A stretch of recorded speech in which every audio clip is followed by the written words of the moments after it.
Fora da Caixa. A análise dos factos que marcam a atualidade.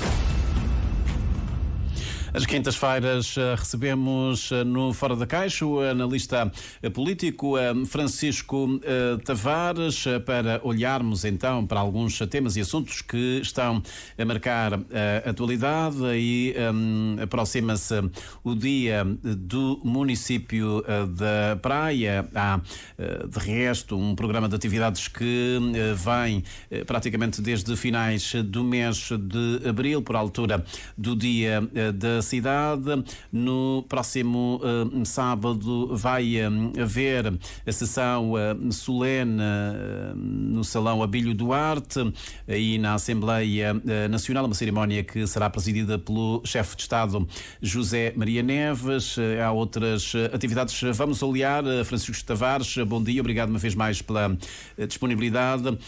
Pelo município da Praia, tivemos há dias uma grande entrevista do Presidente da Câmara Municipal à televisão de Cabo Verde. Fica-se com a ideia de que há alguma perseguição, pelo menos olhando para as respostas do Presidente Francisco Carvalho, dizendo que o Governo o que pretende é sufocar a Câmara Municipal para recuperar esta autarquia, ou então para tomar, custa o que custar, utilizando aqui as expressões que Francisco Tavares, Francisco Carvalho diz que foram utilizadas pelo Primeiro-Ministro. Como é que, para já, olha para essa entrevista e por este momento que atravessa o município da Praia? Muito bom dia. Queria saudar os trabalhadores da rádio e os cabo-verdianos residentes do país e na diáspora, e saudar todos os praienses e saudar a Praia por ocasião do seu aniversário, das suas festas. Efetivamente, há muita dinâmica no âmbito das festas do município da Praia, não podia ser diferente. É o município capital, onde está a capital do país, e por aqui, portanto, se avalia inclusive o pulsar, o sentir, né? E até o saber do país, né? Francisco Carvalho foi eleito pelo povo da Praia e, efetivamente, em volta da Câmara Municipal da Praia há muita política, muitos conflitos, de tal forma que eu não me julgo à altura de dizer quem tem razão. Portanto, o povo da Praia que elegeu Francisco Carvalho julgará Francisco Carvalho. Se há problemas com a justiça fará a sua parte. Eu não me considero à altura para dizer quem tem razão, quem não tem razão, se há ou não há sufoco, exatamente porque eu conheço políticas públicas, também escrevo políticas públicas, e as políticas públicas que eu conheço não discriminam municípios cabo-verdianos. Existem diretrizes de investimento, necessariamente, para o Fundo do Ambiente e o Fundo do Turismo. Entre outros, as políticas públicas que existem não discriminam os municípios. Antes, pelo contrário, reforçam os municípios. De forma que é isto. Mas eu queria, sobretudo, aproveitar este momento para dizer que Praia precisa de um trabalho conjunto entre a Câmara Municipal, o Governo, o setor privado e um forte envolvimento da sua comunidade para resolver grandes problemas e para tratar das questões da capitalidade. Vamos começar pela requalificação urbana e habitação. Só a Câmara não pode, só o Governo não pode, nenhum município pode fazer o que é necessário neste momento, quanto menos a Praia. É necessário para se dar qualidade urbana à Praia, para tornar a Praia numa cidade sustentável. Eu citava também o seguinte: é necessário que os projetos turísticos previstos para a Praia saiam do papel e passem à realidade.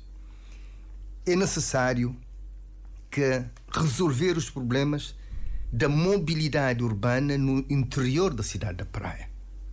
No interior da cidade da Praia. Isto já vem com mais de que uma década de atraso.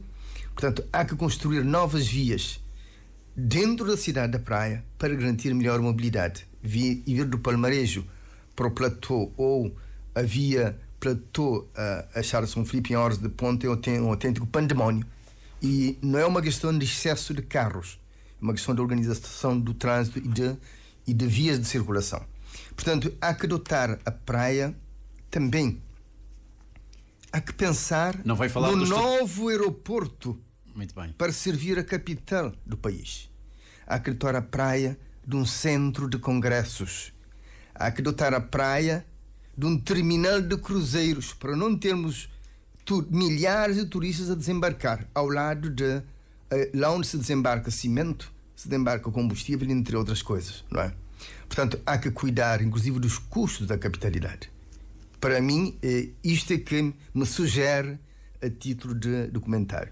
E para isto, portanto, é necessário um trabalho entre o Governo e a Câmara Municipal, que devem estar, portanto, de mãos dadas. Pensei que ia falar do Estatuto Especial para a Praia, que não sai do papel. Exatamente. Os políticos, os partidos políticos deverão entender-se para dar à praia o Estatuto Especial. A Câmara da Praia e o Governo devem trabalhar para cuidar da praia enquanto capital do país. Francisco, vejo que não quer muito falar dessa entrevista do Francisco Carvalho. Há muitas acusações que ele faz de corrupção na anterior gestão de Óscar Santos. Há acusações que ele faz, há acusações que se fazem a Francisco Carvalho. Eu não estou à altura de substituir quem faz investigação criminal, a Procuradoria da República, a Polícia Judiciária e quem faz justiça. Portanto, eles que façam o trabalho dele e quem deve, paga. Quem deve ser devidamente responsabilizado. É também um especialista em políticas públicas e ouvindo essa entrevista do Presidente da Câmara Municipal da Praia, bom, ele faz denúncias de sufoco financeiro, por exemplo, recursos do Fundo de Ambiente, Fundo de Turismo, praticamente, digamos, a torneira fechou. E é curioso, segundo as palavras dele, que antes o Primeiro-Ministro falava sempre em complementaridade e subsidiariedade. Portanto, são palavras que, segundo ele, agora não estão a ser mais utilizadas pelo chefe do Governo e que a Câmara Municipal está praticamente isolada. Não, eu não vou referir-me ao chefe do Governo, ao Francisco Carvalho. Vou dizer o seguinte: as diretivas. Mas a de conflito são acusações graves. São graves. As diretivas dos fundos de ambiente e do Fundo de Turismo são torneiras abertas para todos os municípios cabo-verdianos durante todo o período da diretiva. E essas diretivas vão até 2026.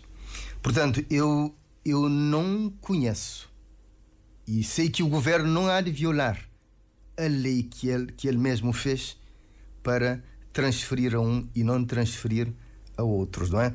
Portanto, se isso está a acontecer, portanto, que se prove e para que o Governo reponha, portanto, a normalidade, não é? Reponha a normalidade. E como disse, quanto às acusações que são feitas, como eu disse, eu não me considero à altura de substituir os órgãos de investigação criminal, de substituir a justiça, tanto eles que façam o trabalho deles e que sejam sacadas as responsabilidades e responsabilizados quem tem responsabilidades. Francisco, em relação ao Estatuto Especial Administrativo para a Praia, nós estamos a falar de um instrumento que está na Constituição da República. Do seu ponto de vista, o que é que explica esse marcar de passo? Nunca os atores políticos chegam a um entendimento no sentido de escolher, digamos, o melhor modelo desse Estatuto para a Praia? Não há explicação. Simplesmente, o que eu queria dizer é assim, simplesmente os partidos do arco do poder têm que passar a ser mais amigos da cidade da Praia. Eu simplesmente digo isso.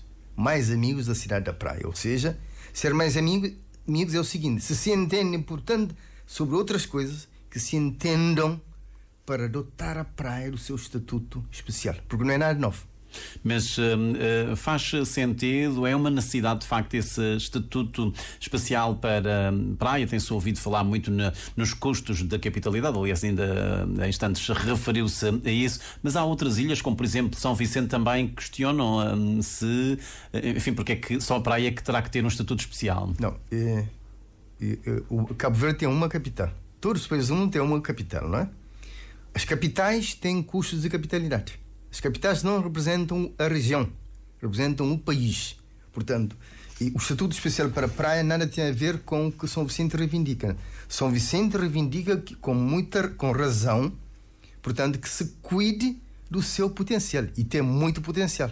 A começar pela economia azul. Portanto, só a economia azul. Realizar o potencial da economia azul em São Vicente. Mas há algum receio em como esse estatuto especial vai reforçar ainda o centralismo político e mais recursos financeiros para a praia em detrimento de outras ilhas? Não. O estatuto especial não reforça o centralismo e o estatuto especial não traz mais recursos para a praia em detrimento das outras ilhas. Exatamente porque Cabo Verde é um país com políticas públicas, com políticas de desenvolvimento regional, com políticas de coesão territorial, com planeamento, não é? Com planeamento, inclusive com uma lei de base do orçamento do Estado que precavê tudo isto. Portanto, não está estancado. Como eu disse, São Vicente basta que se realize o seu potencial na área da economia azul, que começa pelo turismo azul, até a indústria azul, até a educação azul, não é? E, entre outros, a pesca azul, entre outros. Portanto, basta realizar isso. São sim, tem para ele, tem para toda a região e tem para Cabo Verde. Muito bem, falemos agora do desemprego.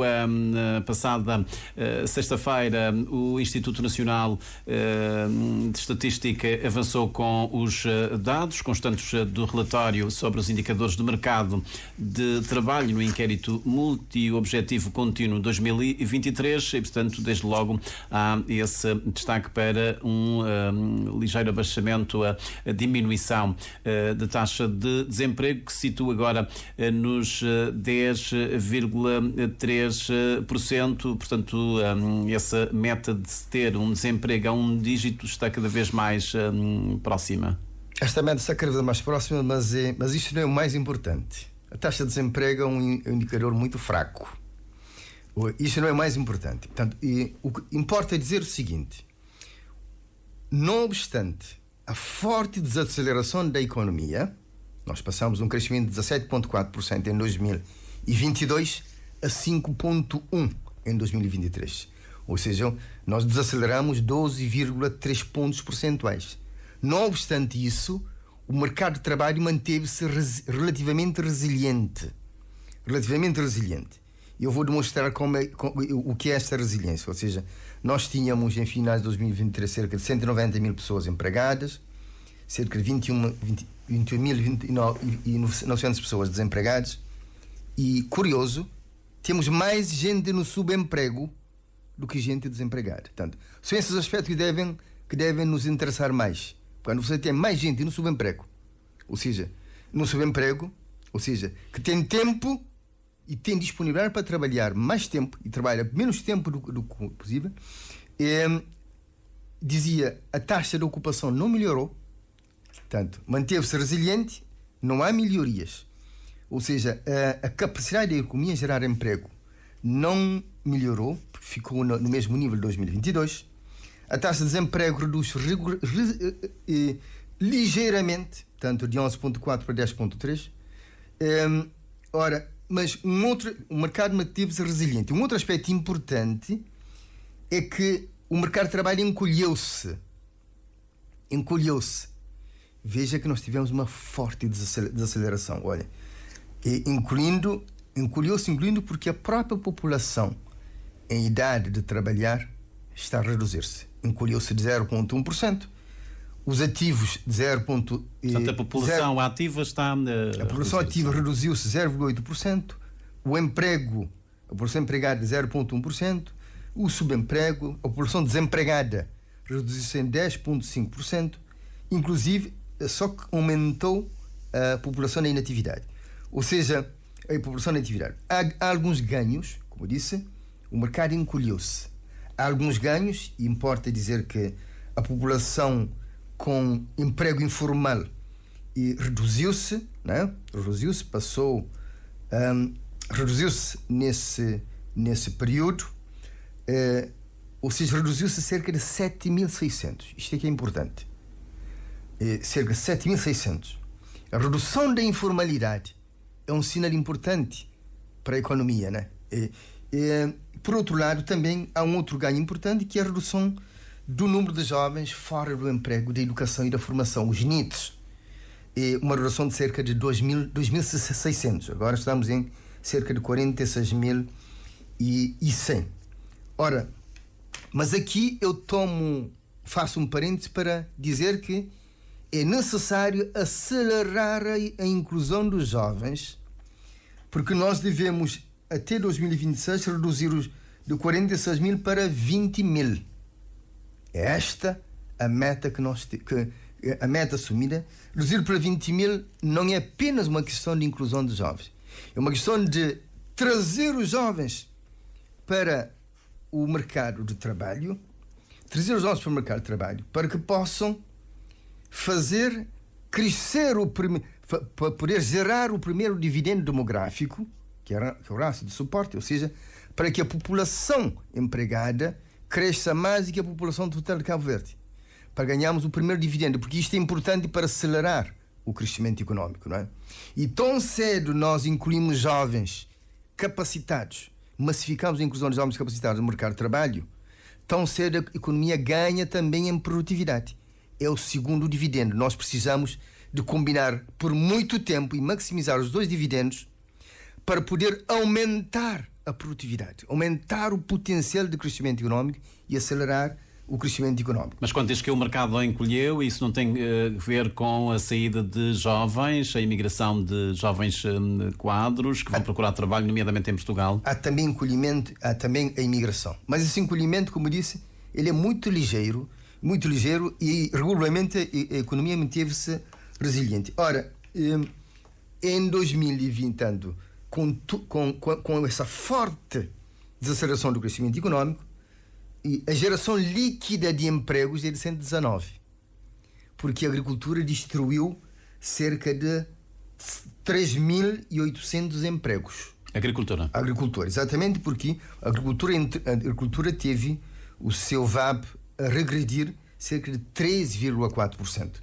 Ora, outro aspecto importante é que alojamento e restauração agora emprega quase 18.400 pessoas. Portanto, gerou mais 4 mil empregos. Nós atingimos 1 milhão de turistas e o turismo gerou mais 4 mil empregos. Portanto, é o setor terciário que funciona aqui como locomotiva para, digamos, e nós mais somos, empregos. por excelência, portanto, uma economia de serviço. Portanto, confirma-se de novo, o setor terciário gera cerca de 68,8% dos empregos. Ora, e o mercado de trabalho manteve-se resiliente também em relação aos jovens, não é?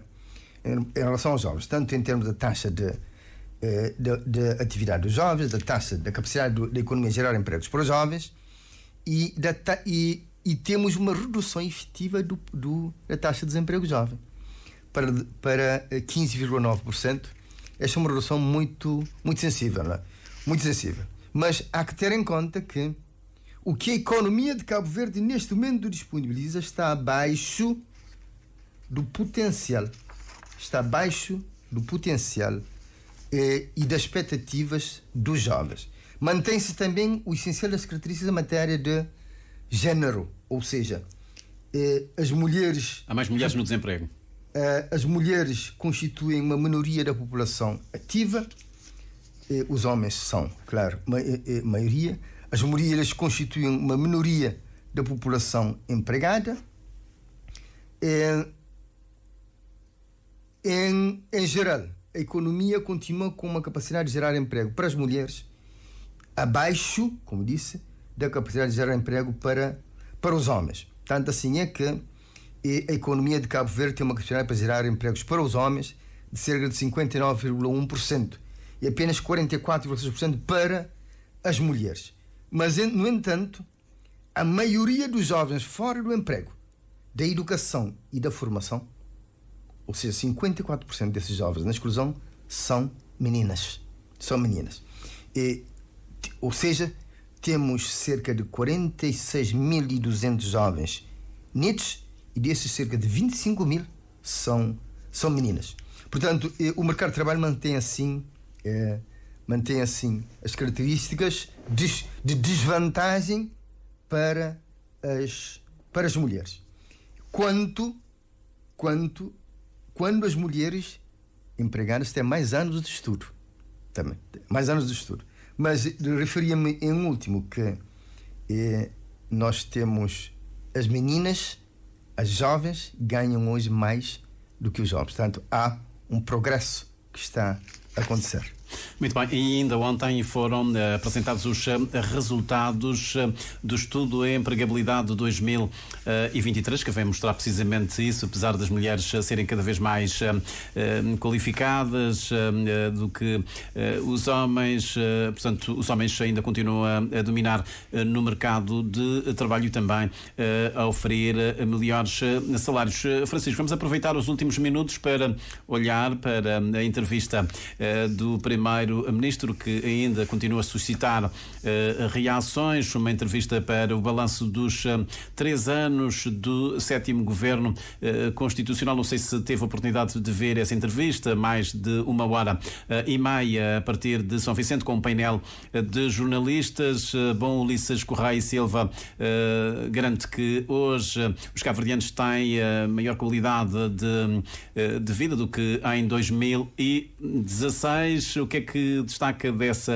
entrevista? Falou-se muita coisa, de transporte, de saúde, de segurança, de diplomacia. O que é que reteve da entrevista? Eu acompanhei a entrevista por inteiro e voltei inclusive a fazer uma análise detalhada da entrevista. Efetivamente, o Primeiro-Ministro falou de aspectos importantes. O certo é que o Primeiro-Ministro Luís Correia Silva governou em contextos únicos na história de Cabo Verde independente, não é?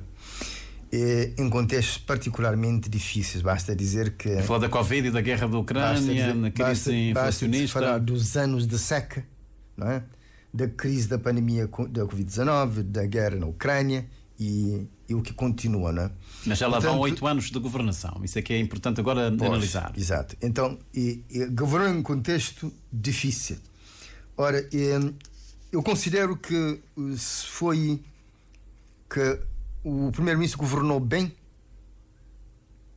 o período da pandemia e governou muito bem o enfrentamento das crises, né? O enfrentamento das crises. Ora, ele tratou de aspectos muito importantes da conectividade. Dito assim, já vai continuar. Dito assim, fica-se com a ideia de que nós temos um governo que é mais virado para combates. Quando há uma crise, o governo, portanto, consegue, digamos, enfrentar essa crise, mas falta naturalmente essa visão estratégica para... Há realizações e há desafios maiores, né? A que eu vou me referir. A conectividade não está resolvida. Também já lá vão 8 anos, não está resolvido e tem que ser resolvido. Não, há estratégia. O país tem uma ambição 23, uma estratégia de desenvolvimento sustentável até 2030. O país tem um plano estratégico de desenvolvimento sustentável, portanto, não faltam políticas públicas, não é? Não faltam políticas públicas. Falou da segurança, é preciso continuar o investimento na segurança, mas, sobretudo, investir mais no digital, não é? Falou da derogação do acordo, da União Europeia. Aqui o que eu tinha a dizer é que é necessário não desperdiçar mais tempo. Aproveitar essa tal janela de oportunidade. Exatamente.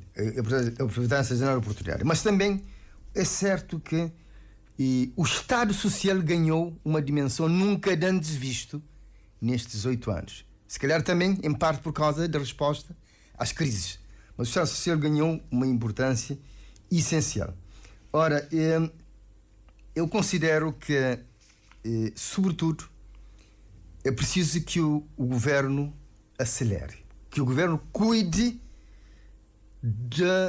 das políticas públicas, do necessário para aumentar o potencial de crescimento económico, para acelerar o crescimento económico, porque o crescimento ainda até 5% não resolve os problemas de Cabo Verde, ou seja, não gera emprego suficiente para reduzir de forma sustentável o desemprego, não gera rendimento suficiente para uma melhor distribuição, não gera emprego, inclusive para melhorar a distribuição da riqueza. E os últimos dados do Banco de Cabo Verde mostram que o país vai crescer agora 5% e 5,5% no próximo ano. E não gera, sobretudo, dizia tanto, não permite uma melhor distribuição da riqueza, não permite aumentar o valor acrescentado para que se possa pagar melhores salários. Portanto, é preciso cuidar disso. É preciso resolver a questão da conectividade, acelerar a transição energética para se poder reduzir os custos de fatores. Sem isto, não há diversificação da economia. E, sobretudo, é necessário cuidar da diversificação da economia. Ora, isto começa pelo turismo. Nós já atingimos 1 milhão de turistas. E o turismo vai acelerar nos próximos tempos, mas diversificar a economia significa, primeiramente, a diversificação vertical, ou seja, diversificar o setor líder, o setor do turismo. O governo tem um programa operacional de turismo, mas isto tem que acelerar. Isto tem que acelerar para se levar turismo a todos os cantos do país. O governo deve também acelerar no tudo que tem a ver com a economia azul. Existem enormes oportunidades. Portanto, nas pescas, aquacultura, portanto, com mais pesca industrial, para que possamos abastecer a indústria nacional, melhorar o abastecimento do mercado, ou seja, para os consumidores nacionais, exportar. Para além disso, temos potencial na área dos portos para o transbordo. Há um potencial de crescimento, inclusive de carga, do movimento de carga e passageiros nos portos. Quanto há um potencial também de aumento, também um potencial de aumento, inclusive, do movimento de cruzeiros. Ora, nós temos os estaleiros navais, que ainda continuam com uma grande capacidade ociosa. Portanto, são essas reformas que são necessárias fazer. A agricultura anda a passo muito lento e, por isso, ainda não dá de comer aos turistas. E, por isso, o dinheiro dos turistas não chega aos agricultores. Portanto, é necessário acelerar na área da indústria, é necessário acelerar as reformas na educação. Exatamente para se corrigir as questões de capital humano. Muito bem. Eu termino dizendo o seguinte: o governo deve realizar um estudo sobre a imigração dos jovens, sobre as expectativas dos jovens e, sobretudo, o governo deve cuidar, eu termino com isto, de orientar-se cada vez mais para as melhores práticas de governança pública. A transparência, a integridade, porque isto defende o interesse público, fortalece as instituições, a capacidade de resposta para melhorar o seu desempenho e melhorar o investimento, a comunicação eficiente e, sobretudo, a confiabilidade. Ou seja, assumir compromissos confiáveis. Muito bem. Muito obrigado. Francisco Tavares, obrigado então por ter vindo aqui ao nosso Fora da Caixa, edição para esta quinta-feira. Olhamos para o dia do município de Praia, para os dados do desemprego e também uma análise, a grande entrevista do Primeiro-Ministro.